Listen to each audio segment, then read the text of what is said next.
मस्जिद का सर्वे करने गई टीम पर पथराव किया गया है और देखिए ये आगजनी की तस्वीरें जहां पर बेकाबू भीड़ ने जामा मस्जिद का सर्वे रोकने की कोशिश की। पुलिस ने रोका तो बाइक, कार और दुकानों में आग लगा दी गई। पुलिस को दौड़ाया गया।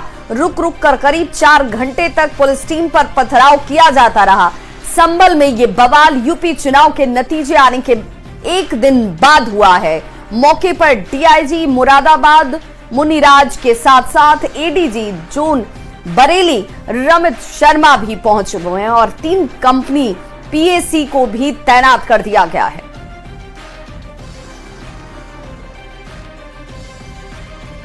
समस्तीपुर में बेखौफ अपराधियों का तांडव देखने को मिला, जहां अपराधियों ने बीती रात पुलिस को खुलेआम चुनौती देते हुए एक ज्वेलरी शॉप में लाखों की लूट की। नगर थाना क्षेत्र के 500 मीटर की दूरी पर इस वारदात को अंजाम दिया गया। वहीं लूट का सीसीटीवी फुटेज भी अब सामने आया है। सीसीटीवी फुटेज में साफ तौर पर देखा जा सकता है कि एक एक करके 5 अपराधी ग्राहक के वेश में ज्वेलरी दुकान के अंदर दाखिल हुए और फिर दुकान के मालिक और अन्य कर्मियों को पिस्टल के नोक पर रखकर लूट की वारदात को अंजाम दिया। जानकारी के मुताबिक करीब 102 डब्बे में रखे कीमती सोने के जेवरात लूटकर अपराधी फरार हो गए। वारदात के बाद पुलिस महकमे में हड़कंप मचा हुआ है। पुलिस ने जल्द अपराधियों की गिरफ्तारी का दावा किया है। और समस्तीपुर संवाददाता मुकेश हमारे साथ जुड़े हुए हैं। मुकेश, किस तरीके से इस लूटपाट की घटना को अंजाम दिया गया, कार्रवाई पुलिस की? जी, अभी तक पुलिस के द्वारा सीसीटीवी फुटेज जो मिला है उसके आधार पर अपराधी की पहचान करने की कोशिश की जा रही है। कई जगहों पे रात में भी छापेमारी पुलिस के द्वारा की गई, लेकिन किसी की अभी तक गिरफ्तारी नहीं हुई है। और यह जो घटना हुई थी नगर थाना से और उस ज्वेलरी शॉप की दूरी 500 मीटर से भी कम है जहां पे ये घटना हुई। और दोनों तरफ पुलिस की गश्त होती है। जो वहां से मगरदही घाट का इलाका है वहां पुलिस आती है। स्टेशन रोड पड़ता है उसमें भी पुलिस की गश्त रहती है। और उस बीच में आकर के अपराधी शाम आते हैं और ज्वेलरी शॉप को लूट कर चले जाते हैं। और अभी तक इसमें एफआईआर दर्ज नहीं हुआ है, जिसके वजह से पुलिस के अनुसंधान में कुछ देरी हो रही है। जो कारण उसमें बताए गए हैं, जो ज्वेलरी की जो लूट हुई है वह जिसका मिलान किया जा रहा है। चलिए, बिल्कुल, तो बड़ी लूट की घटना को अंजाम दिया गया। मुकेश, बहुत बहुत शुक्रिया इस अपडेट के लिए आपका।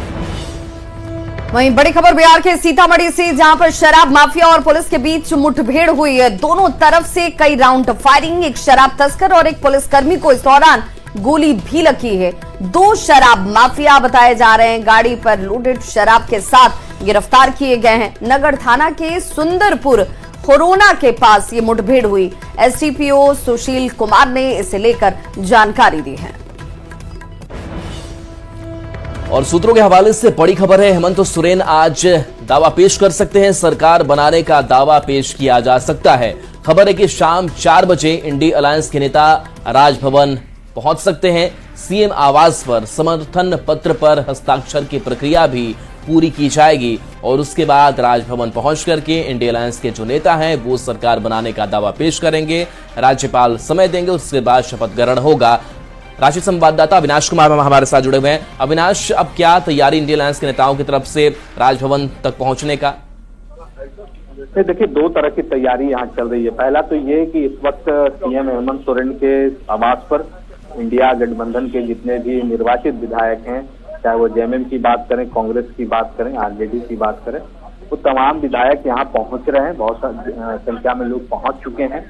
और दूसरी जो तैयारी चल रही है वो राजभवन को लेकर है। जो जानकारी मिली है, राजभवन से 4 बजे का समय लिया गया है और 4 बजे हेमंत सोरेन के नेतृत्व में इंडिया गठबंधन के नेता जाएंगे और अपना जो विधायकों का जो समर्थन पत्र है, जो उनके पास संख्या है, सरकार बनाने का जो पर्याप्त आंकड़ा है, उसके साथ वो दावा पेश करेंगे।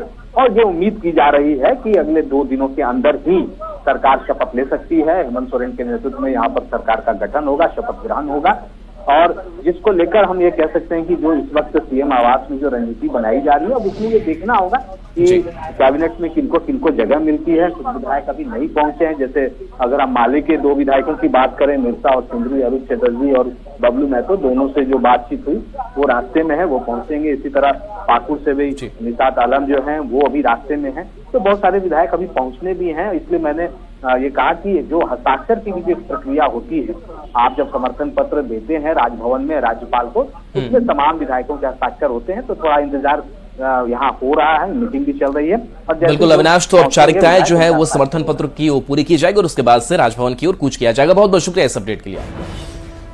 और सूत्रों के हवाले से बड़ी खबर, हेमंत सरकार का खाका जो है वो लगभग तैयार कर लिया गया है। हेमंत सोरेन समेत जेएमएम कोटे से 6 मंत्री जो हैं वो बनेंगे। कांग्रेस कोटे की बात करें तो कांग्रेस कोटे से 4 और आरजेडी कोटे से 1 मंत्री बनेंगे। आरजेडी की ओर से सुरेश पासवान मंत्री पद के उम्मीदवार होंगे।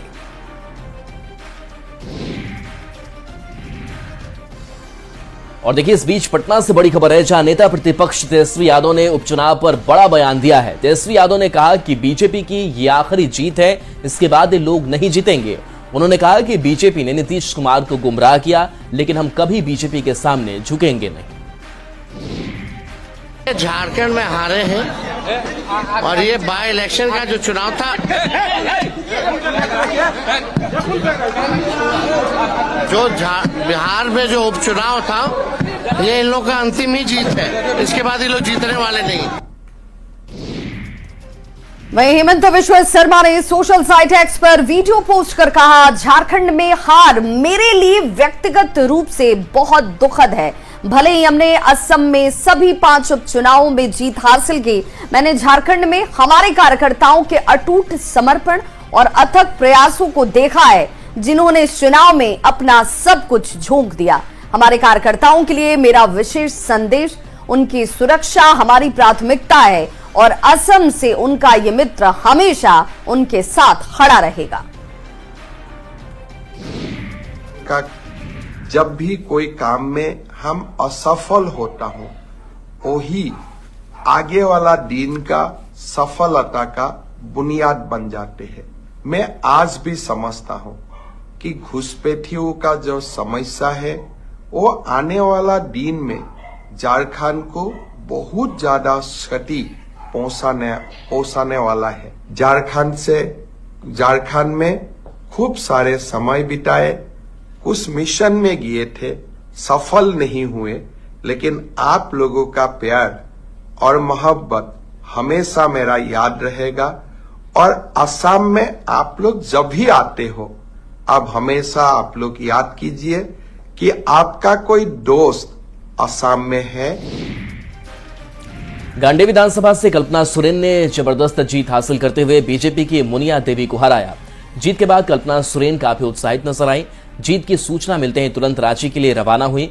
हालांकि जीत का प्रमाण पत्र कल्पना सोरेन के बदले राज्यसभा सांसद डॉक्टर सरफराज अहमद ने लिया। कल्पना सोरेन ने गांडी समेत राज्य की जनता को धन्यवाद दिया और कहा फिर से आने वाली है अबुआ की सरकार। जनता की हुई है, हमारी मैया की हुई है, हमारे भाई दादा बड़े बुजुर्ग की हुई है और जो विश्वास उन्होंने मेरे पर जताया है, मैं उनका विश्वास ऑल ओवर झारखंड को लेके क्या कहेंगे? बस हमारी अबुआ सरकार वापस आ रही है और ये जनता। पश्चिमी सिंहभूम में जेएमएम और कांग्रेस का दबदबा बरकरार रहा। यहां इस बार भी बीजेपी एक भी सीट नहीं जीत पाई। पश्चिम सिंहभूम का मनोहरपुर सीट, जो कि सांसद जोबा मांझी और उनके पति देवेंद्र मांझी की पारंपरिक सीट रही है, इस बार उनके बेटे जगत मांझी ने इस सीट पर जीत हासिल की। इस भव्य जीत के बाद जगत मांझी ने अपने क्षेत्र के लोगों का आभार जताया। भी मैं बोल चुका हूं कि चुनाव जो होता है वो जनता के लिए होता है और इसमें जनता ही जीतती है। तो आज ये जीत पूरे का पूरे जीत उनको समर्पित है। आपके बेटा है, आपके भाई है, आपका भतीजा है, आपके साथ हमेशा खड़ा रहेगा, आपके साथ हमेशा कदम से कदम साथ चलेगा। यह आप लोग को विश्वास दिलाती हूँ। चंदन कियारी से जेएमएम के उमाकांत रजक ने ऐतिहासिक जीत हासिल की और बीजेपी के अमर बावरी को हार का सामना करना पड़ा। उमाकांत रजक ने जनता का धन्यवाद करते हुए कहा, चंदन कियारी के विकास के लिए काम करूंगा। वहीं चुनाव में तीसरे नंबर पर रहे अमर कुमार बावरी ने जनता के बीच रहकर उनकी सेवा करने की बात कही है। चंदन कियारी के जनता जनार्दन को धन्यवाद।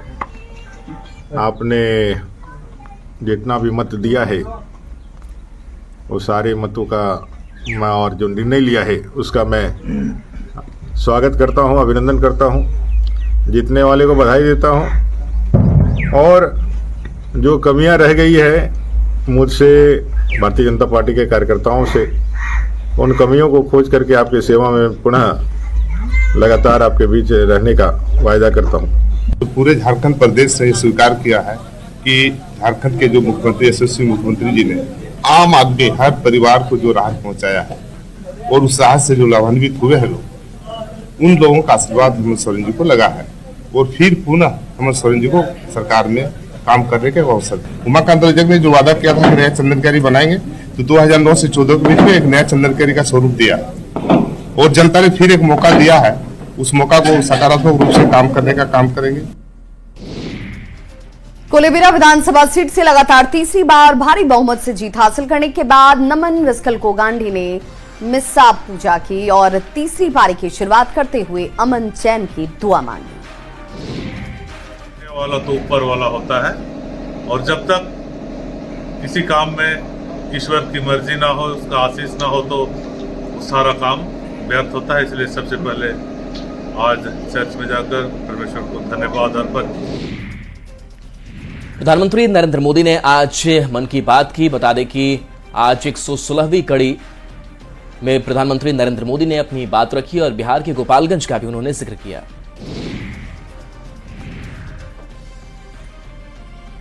तो वहीं गढ़वा से खबर, जहां पर देखिए हाथियों का आतंक जो है वो थमने का नाम नहीं ले रहा। हाथी ने एक बार फिर से यहां हमला किया, जिससे एक शख्स की मौत हो गई। जंगल में पशु चराने के दौरान हाथियों के झुंड ने इस शख्स पर हमला कर दिया था। पूरा मामला रंका थाना क्षेत्र के सिंजो गांव का है। के क्षेत्र में बरदरी एवं सटा हुआ गांव में कुछ दिनों में क्षति का कुछ अपडेट आ रहा है और चिनिया के चपकली एरिया में भी हाथी का सूचना विभाग को प्राप्त है, जो समय समय पर व्हाट्सएप ग्रुप में भी अपडेट किया जाता है और गांव वाले को वन समिति के माध्यम से एवं जागरूकता अभियान या माइकिंग के माध्यम से गांव वाले को भी ये समय समय पर सूचित किया जाता है हाथी के मूवमेंट के आलोक में।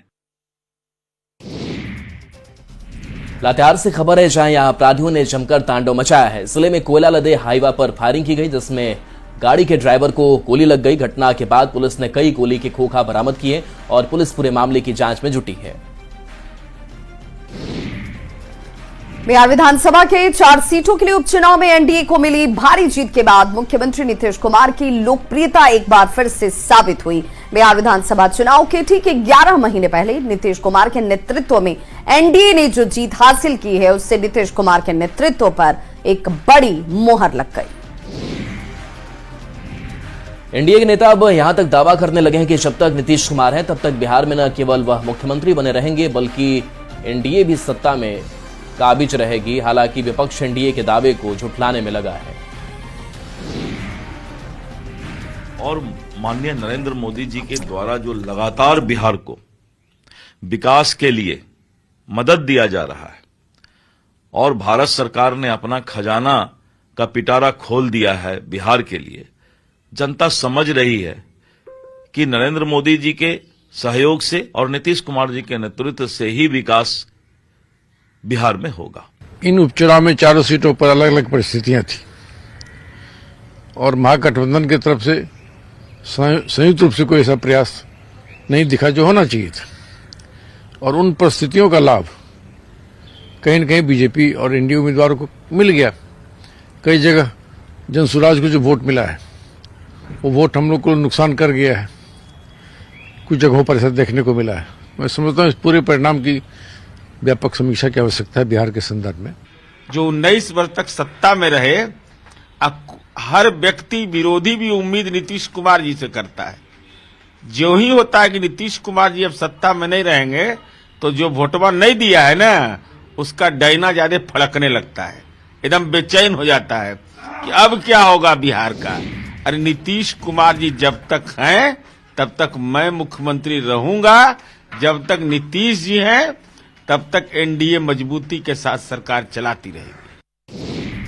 बिहार विधानसभा उपचुनाव में एनडीए की प्रचंड जीत को लेकर कार्यकर्ताओं का उत्साह देखते ही बन रहा है। राजधानी पटना में चुनाव के नतीजे के बाद बड़ी संख्या में चौक चौराहों पर पोस्टर्स लगाए गए हैं जिनमें मुख्यमंत्री नीतीश कुमार के नेतृत्व में एनडीए की भारी जीत की बधाई दी गई है। इस पोस्टर में नीतीश कुमार की बड़ी तस्वीर के अलावा बीजेपी के सभी बड़े नेताओं की तस्वीर लगी हुई है। माना जा रहा है कि 2025 विधानसभा चुनाव को लेकर एनडीए ने मुख्यमंत्री नीतीश कुमार के नेतृत्व में चुनाव लड़ने की जो रणनीति बनाई है उस पर जनता ने मुहर लगा दी है। बिहार विधानसभा में नेता प्रतिपक्ष तेजस्वी यादव पर जेडीयू एमएलसी नीतीश कुमार ने जमकर निशाना साधा। उन्होंने पूछा कि विधानमंडल के मानसून सत्र के दौरान तेजस्वी यादव आखिर कहां गायब थे और क्या वे उपचुनाव में हार के बाद शर्म से सदन में नजर आएंगे। नीरज कुमार ने सदन में नहीं आने को कर्तव्य घोटाला करार दिया। विधानसभा के पिछले सत्र में पटना में रहते हुए राजनीतिक लज्जा के तहत विधानसभा नहीं गए। आप विपक्ष के नेता हैं, कैबिनेट मंत्री का दर्जा है, राजकोष के खजाने का हिस्सा लेते हैं। अगर विधानसभा के प्रस्तावित सत्र में नहीं जाइएगा तो सैलरी घोटाला के साथ अब आपके नाम कर्तव्य घोटाला भी जुड़ने वाला है। तेजस्वी यादव को लेकर जेडीयू एमएलसी नीरज कुमार की तरफ से दिए गए बयान पर आरजेडी प्रवक्ता मृत्युंजय तिवारी ने पलटवार किया है। उन्होंने झारखंड में जीत का हवाला देते हुए 2025 में बिहार में जीत का दावा किया। देखिए 2020 के विधानसभा चुनाव में जेडीयू तो 3 नंबर की पार्टी थी। ये जनमत घोटाला करके सत्ता में आई एनडीए। अब ये 4 सीटों पर विधानसभा के उपचुनाव क्या जीत गए हैं, इठला रहे हैं और ज्ञान दे रहे हैं। तेजस्वी यादव जी जनता के दिलों पर राज करते हैं और बगल में झारखंड के चुनाव में लोगों ने देखा, झारखंड तो झांकी है, पूरा बिहार बाकी है। 2025 के विधानसभा चुनाव में पता चल जाएगा ये कहां चले जाएंगे। पूर्णिया के पनोरमा ई होम्स में पनोरमा स्टार सीजन 7 का समापन हो रहा है। इसमें बॉलीवुड के कई सितारे शामिल होने वाले हैं। खास बात तो ये कि पनोरमा ग्रुप अपने ग्राहकों को घर की चाबियां भी देने जा रही है। ग्रुप के सीएमडी संजीव मिश्रा ने बताया कि आज पनोरमा सीजन 7 के समापन दिवस पर कई तरह के कार्यक्रम होंगे जिसकी तैयारियां जोर शोर से चल रही हैं। आज संडे का दिन है 24 नवंबर का शाम के 5 बजे। आप जितने भी दर्शक हैं आप सभी से अनुरोध है कि आप लोग ई होम्स पनोरमा में आएँ जो कि बाईपास पूर्णिया में है और बहुत ही बड़ा कार्यक्रम है और कार्यक्रम का आनंद लें। बहुत भव्य कार्यक्रम है आज शाम 5 बजे ई होम्स पनोरमा में। आप सभी से अपील है, आप सभी से आग्रह है कि आप लोग आएँ और कार्यक्रम का आनंद उठाएं। और चलिए न्यूज़ 18 बिहार झारखंड पर खबरें आपके लिए लगातार जारी हैं।